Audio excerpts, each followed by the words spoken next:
একটি সবুজ গ্রাম শান্তিপুর। গ্রামের চারপাশে ফসলের ক্ষেত এবং গাছপালা নিয়ে সুন্দর এক প্রাকৃতিক দৃশ্য। এই গ্রামেরই একটি কুঁড়ে ঘরে একজন গরিব কৃষক রমেশ, তার স্ত্রী রীতা এবং তাদের একটা ছোট্ট মেয়ে পাপিয়া একসঙ্গে বাস করে।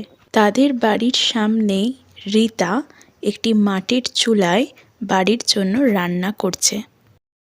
তাদের ছোট্ট মেয়ে পাপিয়া নদীর ধারে খেলা করছে। পাপিয়ার তেমন কোনো গ্রামে বন্ধু নেই, তাই সে প্রকৃতিকেই নিজের সবথেকে বড় কাছের বন্ধু মনে করে। সে প্রকৃতির মধ্যেই বেশি পছন্দ করে। আবার রমেশ জমিতে কাজ করছে। সারা বছর কঠোর পরিশ্রম করার পরও জমিতে ভালো ফসল ফলানো তার পক্ষে সম্ভব হয় না।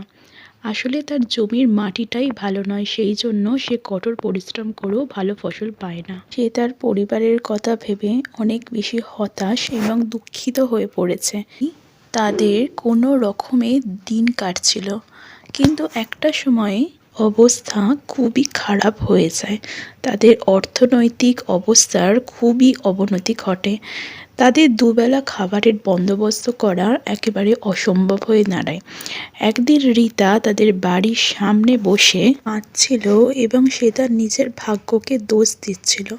ঠিক এই সময়তেই সাদা আলোর ঝলকানি এবং সেই সাদা আলোর মধ্যে থেকেই একটি সাদা জামা পরে একটি পরী এসে দাঁড়ায়। মুচকি হাসি এবং তার চারপাশে সাদা আলোর আভা।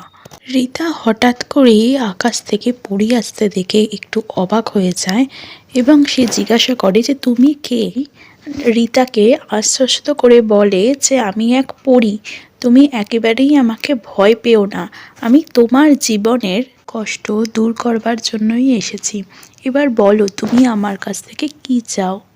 এরপর রীতা সাদা পরীকে জানায় যে সে বেশি টাকা পয়সা একদমই চায় না, সে শুধুমাত্র তার পরিবারকে নিয়ে একটু ভালোভাবে বেঁচে থাকতে চায়। বলল ঠিক আছে, তাই হবে। এরপর থেকে তাদের আর কখনো খাবারের অভাব হবে না। পরীটি রীতাকে একটি জাদু খাবারের পাত্র দিল। রীতা যখন যেই খাবারই চাইবে সেই খাবারই সঙ্গে সঙ্গেই সেখানে চলে আসবে। কিন্তু তার সাথেই পরীটি ধ্যান করে বলল যে এই পাত্রের কথা সে যদি কাউকে জানায় তার সাথে সাথেই এই পাত্রটি জাদু শক্তি নষ্ট হয়ে যাবে। ও কথা দিল যে সে এই পাত্রটির বিষয়ে কাউকেই জানাবে না।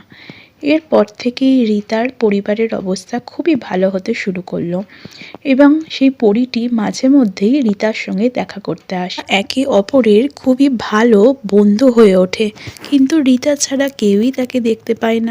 রমেশের পরিবারের এত ভালো অবস্থা হয়ে ওঠা নিয়ে তাদের গ্রামের লোকেদের মধ্যে একটা সন্দেহ দেখা দেয় এবং তারা মনে করে যে তাদের মধ্যে নিশ্চয়ই কোনো জাদুর বিষয় জড়িত রয়েছে, যার কারণে তাদের অবস্থা আগের থেকে এত ভালো হয়ে উঠেছে।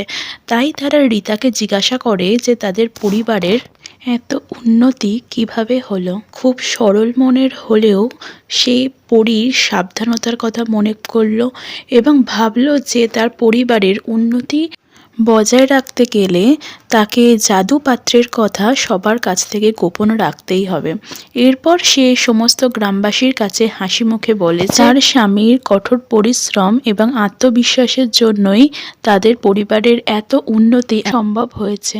আর এখানেই পরীর ছোঁয়া গল্পটি শেষ হয়ে যায়। গল্পটি থেকে আমরা গভীর একটা বার্তা পাই, মন থেকে লোভ দূর করতে আর গোপনীয়তা রক্ষা করতে পারলেই আমাদের জীবন সুন্দর হয়ে ওঠে। আবার দেখা হবে নতুন এক গল্পে।